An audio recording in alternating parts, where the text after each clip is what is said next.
evening, middle of the day, middle of the night, middle of the morning, or whatever time of day you're listening to this. I'm Alex. This is the Lost Souls Podcast. And today I'm going to be talking about balance because it's a really important thing for people to try to move toward. And more than just for people to try to move toward, I think it's a natural way that the entire universe moves toward, right? If you look at like science, right, all systems will converge and try to equalize,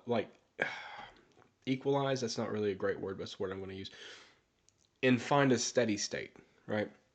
So when you have an acid and a base and they react, right, they will react until there is no more reaction to happen. And then you just have neutrality, right? A neutral pH.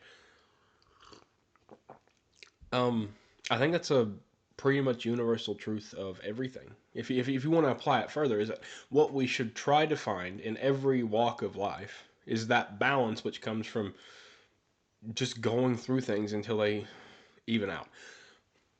Some people have issues with this. I'm some people. Other people have other issues with it. And we all struggle with something like this in different ways, right? We all have places in our life where we could use a better balance, right? Some of us it's the gym or working out or exercise. Some of us it's spending time with family or friends. Some of us it's doing, I don't know, a whole bunch of stuff.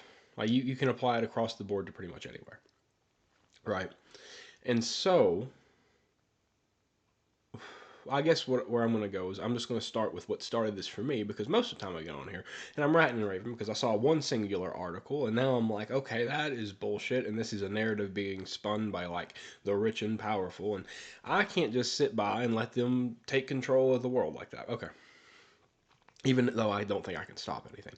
Um, it feels good to try. Um, so there's been this big narrative shift. You especially hear it from like CEOs of companies, or like big people at the top of like the labor economy, right? Uh, and they talk about there not being such a thing as a work-life balance, because that's something that Gen Z really wants, right? Gen Z especially, like my generation, really are after a work-life balance because we don't want our lives to be our work, right? That's the issue. Well, it's the issue in the eyes of the CEOs and whatnot, but it's because we realize the limits to what work can do for us. We realize that like the American dream and the promise of the American dream is like farcical.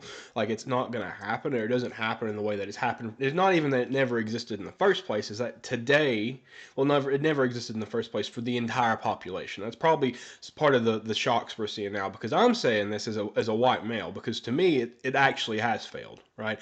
From what it used to be, it actually has failed. And does that mean that necessarily at the same level, like for other people it's not, that's true? Not really. Some people might actually have better opportunities than they have, talking about disenfranchised groups. Now whether that's good or bad or better or worse, that's up to your perspective, but you know, you take some and you lose some, right? It's, you can't, economics says there's limited resources to go around. I don't like the way my hair looks like that. There, that's better, I think. Much better, actually. um so yeah, that ends up being a whole thing. Um, but I think what the CEOs who are touting this don't understand is them doing that has led them to massive success in terms of money and status, but it has consumed their lives to the point to where they have, now there is this thing called oh uh oh my gosh, well, has to do with cognitive dissonance, right? Where if you do a thing long enough, right, you will justify the fact that you did that thing, which is kind of the problem right now with the workforce in America. How'd that happen again? It's kind of the problem right now with the workforce in America, because what is happening is people have bought into the system. You work hard, you succeed, you let work consume you because work is what you're supposed to do all the time, and because other people have bought into that system, they also believe that is the way things should be because they have spent their lives doing it, right? And there's nothing wrong with that. That's their perspective, and that's how they would look at the world. The issue being is the way they're looking at the world doesn't actually align with a growing shift in the younger population who fundamentally view this relationship differently. Now, what they will tell you a lot, what you see in a lot of these articles, is you're just not doing the right work. You just need to find the thing that gets you going, and then you won't need the work-life balance. And maybe that's true, right? Maybe that is true, I'm not saying that doesn't have truth to it. If you find something that you absolutely love doing, they say if you love what you do, you don't work a day in your life, and this is probably what they're getting at, right? That's a very idealized version of what the world really is. See, these people who are at the top making all this money, at the top of corporations, who have given their lives to work, they are so disconnected from what it's actually like for the average ass person that they're speaking out of their ass at this point, right? Because the vast majority of people are funneled in, kind of forced, if we're being honest. Like, how many people would choose to work at McDonald's if they didn't need the money? How many people would choose to work in retail if they didn't need the money? How many people would choose to work in call centers if they didn't need the money, right? The issue is not that people want the work-life balance, is that there aren't career opportunities which allow these people to explore the options to do the thing that they would love, right? These have to be held up by other means, and you got to do both to make it until you make it, right? That's essentially if you ever make it, right? Because there's no guarantee that if you do the thing that you love, that you'll even make money doing it, right? And somehow through all this, you're supposed to manage an entire career on top of doing the thing you love, because you have to have a second fucking life in order to justify the lie that you live when you go to work. See, this is the problem. See, because people don't feel like I personally don't feel like they can associate with the person they have to be to perform the job, to perform the labor most of the time, right? Because it's like they have to step into a role and they have to perform as somebody else. So then when you step out of the role, you're like, who the fuck am I? Who the fuck am I anymore? Because I just spent my life working at this fucking business, this fucking corporation that consumed me, that was supposed to be giving all my meaning to life, but I walked in today and said, this fucking work is bullshit. I wish I wasn't here. The only thing that makes those jobs even worth living is the fact that you make relationships along the way with both the people you work with and the people you interact with, the public, right? Because I think people underestimate how important those are to keep work meaningful, especially work like this, work that most people perform, mind you. Right? And so the need for a work-life balance is a way to push back against this idea that this job, which you don't even like doing and do because of money and money alone, should also consume your life. Right? And I think Gen Z is taking the stance that, no, I'm not going to let it consume me. Even if I go to this work, even if I do this job, even if I go here to make this bread and make this money, it is not the thing that is going to take over my life. And I'm telling you up front that I want that balance, right? And that seems unrealistic. And it's just unrealistic because Gen Z is setting boundaries. I know, fucking crazy, setting boundaries with employers about what's okay and what's not. See, other generations never even learned what the fuck boundaries were. Like, you don't come, I'm not comfortable with you coming across this line, right? The issue being that apparently you can't tell your employers this shit because apparently you're supposed to bend to their fucking whim every time you want. Here's my rant for the day. You know, but what my point being, Gen Z is not in the slightest ridiculous for wanting a work-life balance. They are wanting to enjoy their lives while acknowledging the crushing reality of capitalism as it currently exists in the country. Now, am I saying capitalism as an entire concept is flawed and needs to be completely uprooted? No, I think that the true thing, as I'm talking about balance, the true thing we need is somewhere in between all this shit. You know, some combination of all the stuff. However, what I will say is personally, I don't think this is the correct solution, personally. I don't think that the thing that I want at its core is exactly what needs to happen. However, I look at the world and I see the world in a state to where I think the power structures and the systems which govern it, at least in America right now, are so corrupt and so pervasive that I would literally be okay with utter chaos. I think if everything fell apart, and chaos reigned for a little while, what I do think is destruction breeds creation, which is to say that if everything fell apart, I think that it would rearrange itself in a better way,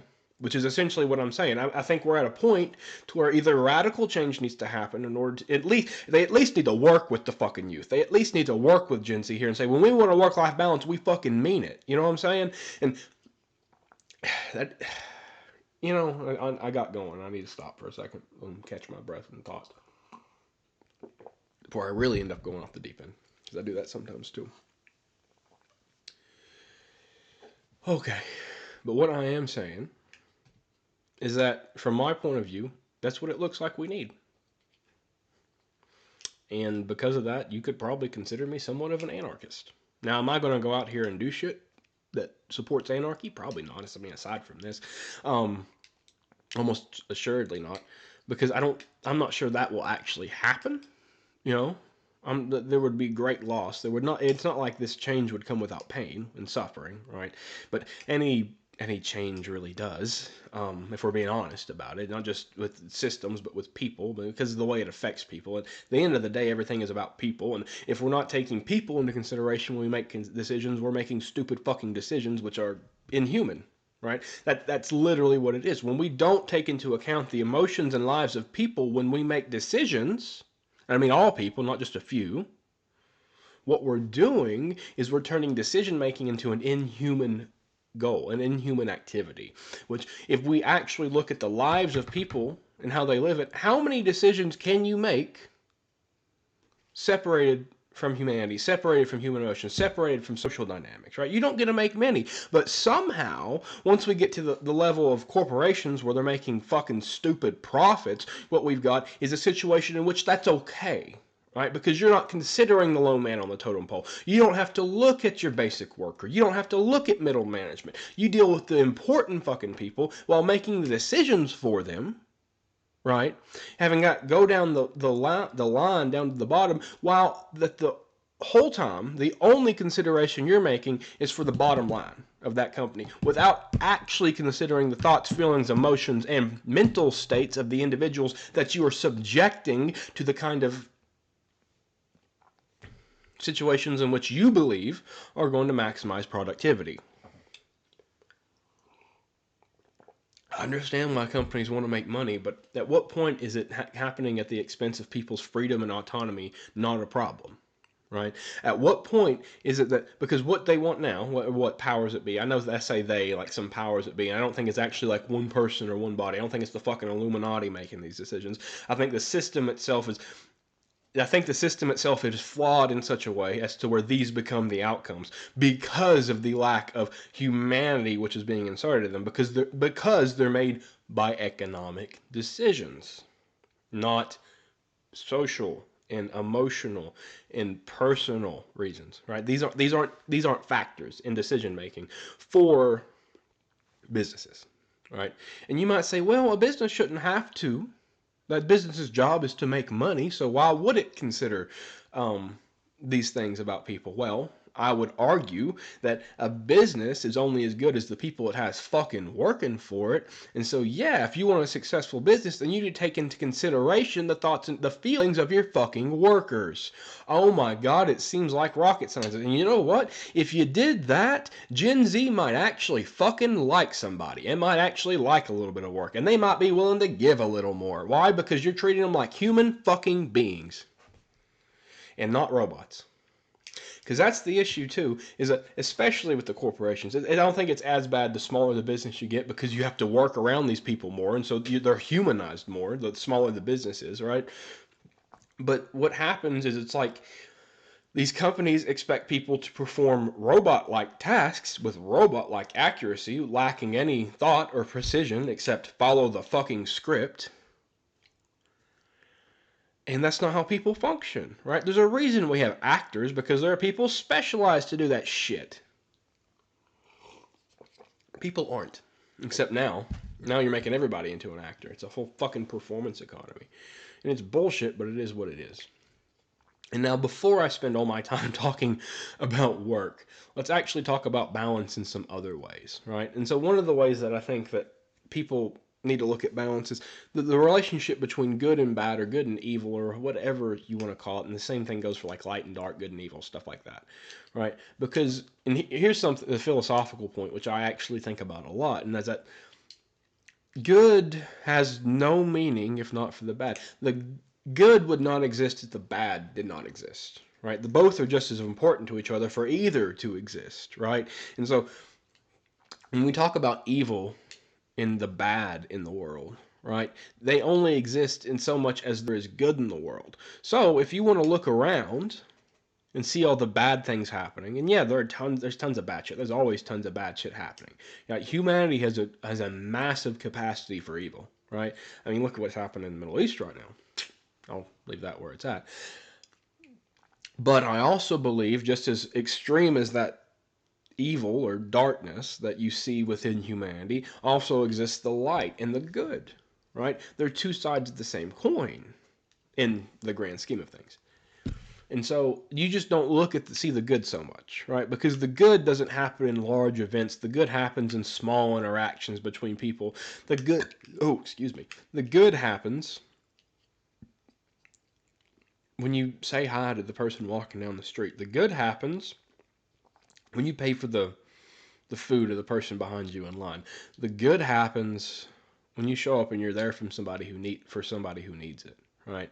It's not loud, it's not explosive, and it doesn't get news coverage, right? But plenty of good happens in the world every day if we'd be willing to acknowledge it. Why? Because human beings, I do believe human beings basically treat each other decently and well, unless there is an incentive to do otherwise. Now, there are tons of incentives to do otherwise.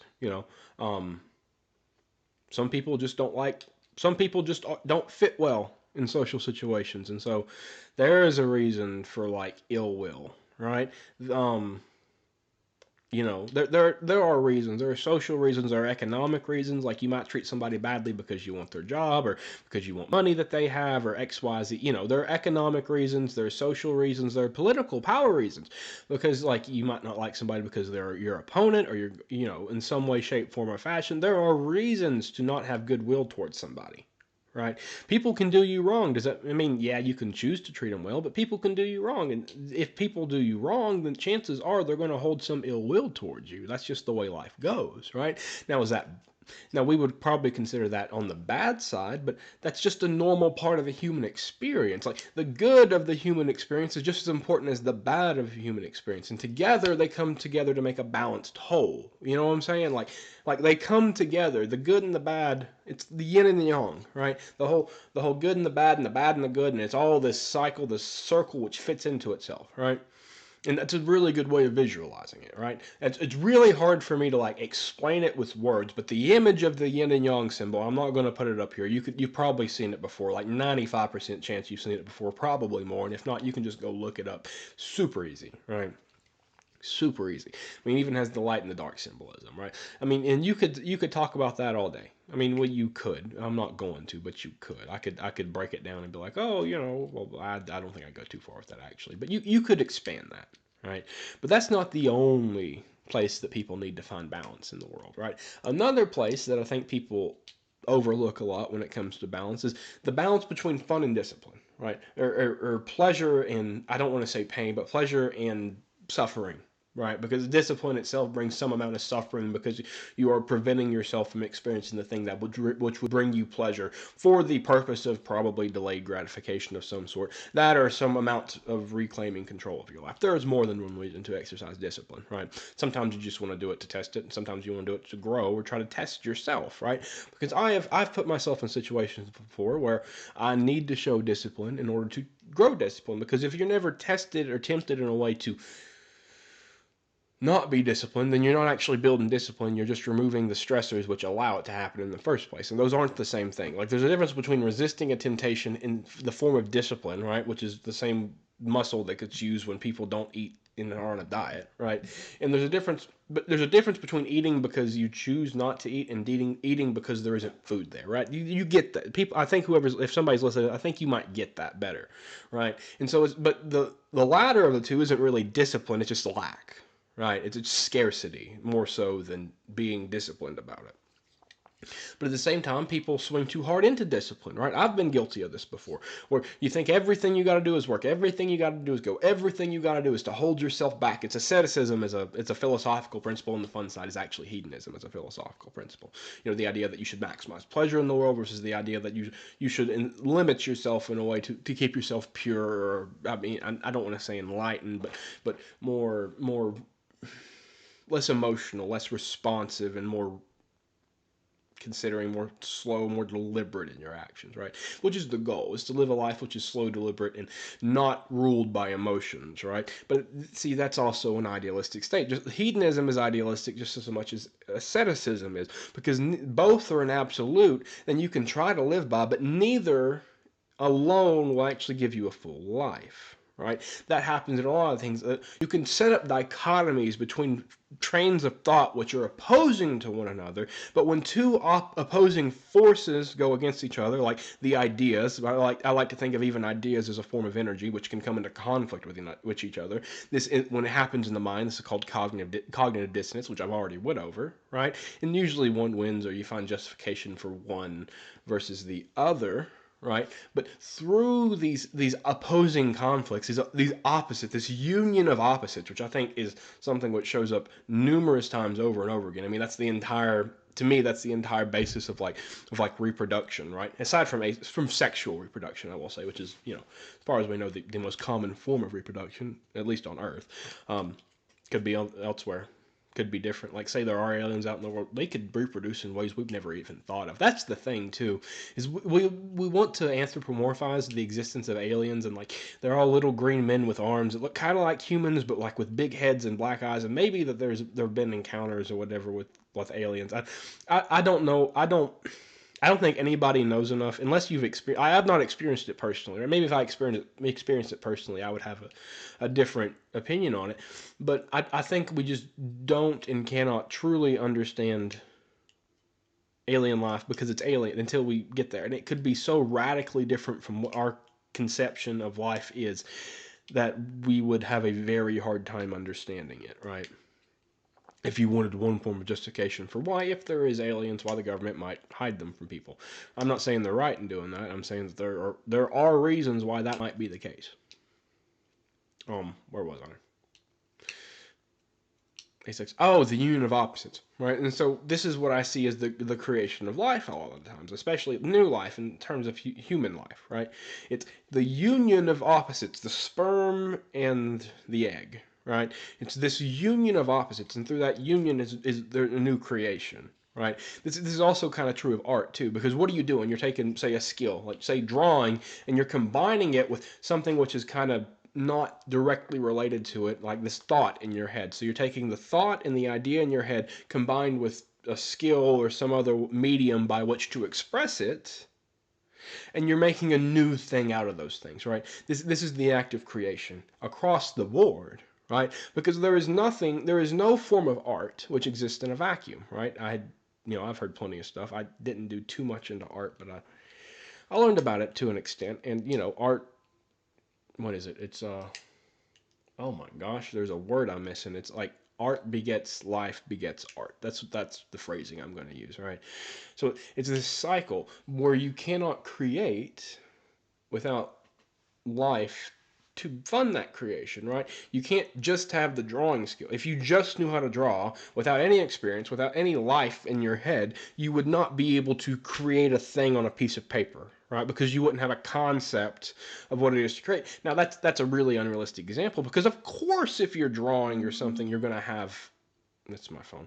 Of course, if you're drawing, you're going to have some kind of idea in your head. Of course, you're going to have some influence from either other art or the world, probably both at the same time. This is an impossible state to find, but say hypothetically you existed there, you wouldn't be able to create anything.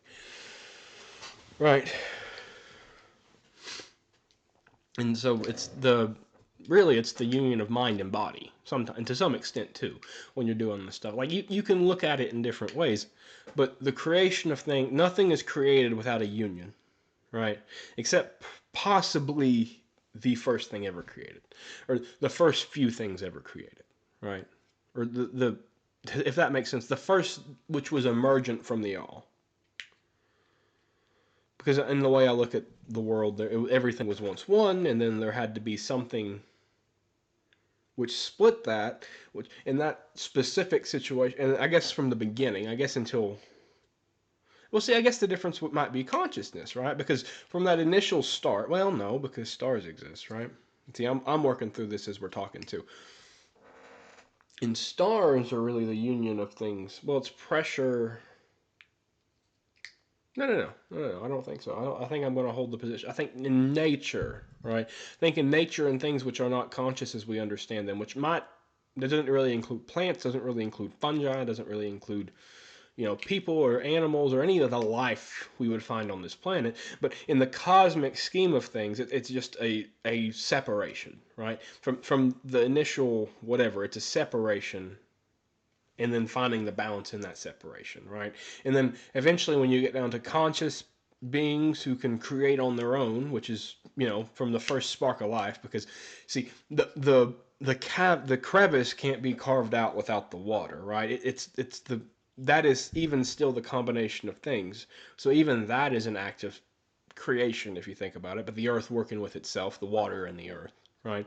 But however, well, and I guess even when it comes to the formation of planets, it's a bunch of different forms of space debris which have been split off into themselves, pulled together by gravity, and then eventually compacted into some kind of sphere, right?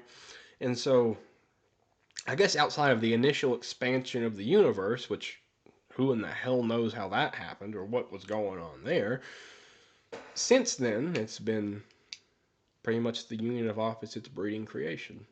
Or the union of different opposite sounds a bit strong, but I think probably the stronger in the same way that heat efficiency works, because if you don't know this about heat efficiency, yes, I was in engineering for a while.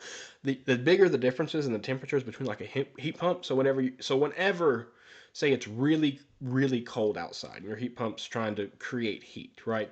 It works more efficiently. Now I might not use more power, but it works more efficiently when there's a bigger difference in those temperatures, right? And so I would also say, if you want to use the word efficient as a term, the creation of things is more efficient the more divergent the opposites are, which are unionized. Whatever. That's also my phone. And I'm about need to wrap it up. It's been about 30 minutes. I don't think anybody listens this long anyway. And so what they find from that union of opposites is a balance between the two. Now we'll think about it like when there's a baby, right? Is that baby either usually completely leaning to the side of one parent or the other, or is it the new baby made up of some combination of the two, some union of the two, which doesn't necessarily resemble either of what came before, right? This is what I'm talking about, right? And this keeps happening over and over again, right?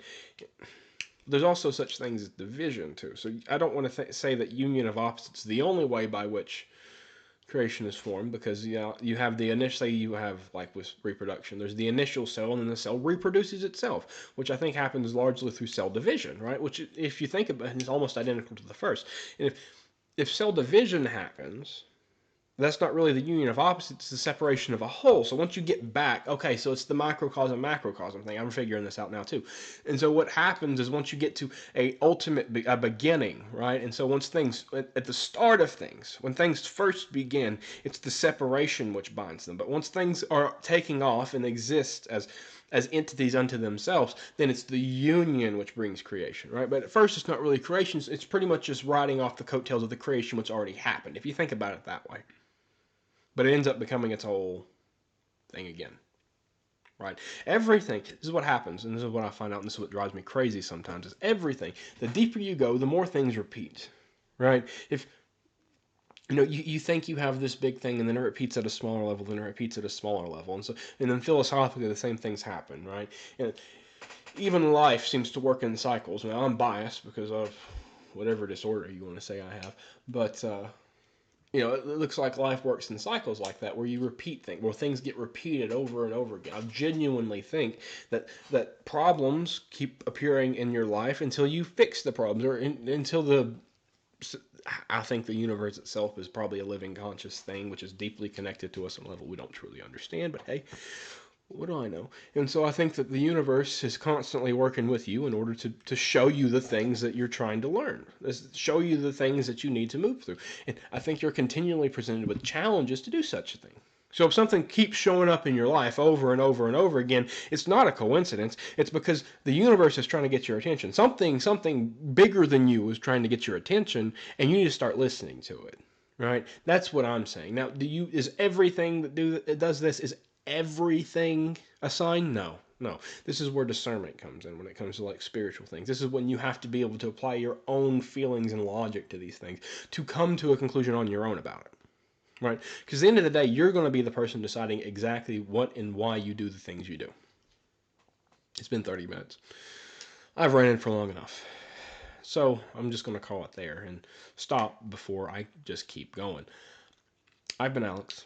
This has been the Lost Souls Podcast. Thanks for listening. Thanks for watching. And take care of yourself until next time. Maybe find some balance in your life. Anyway, peace.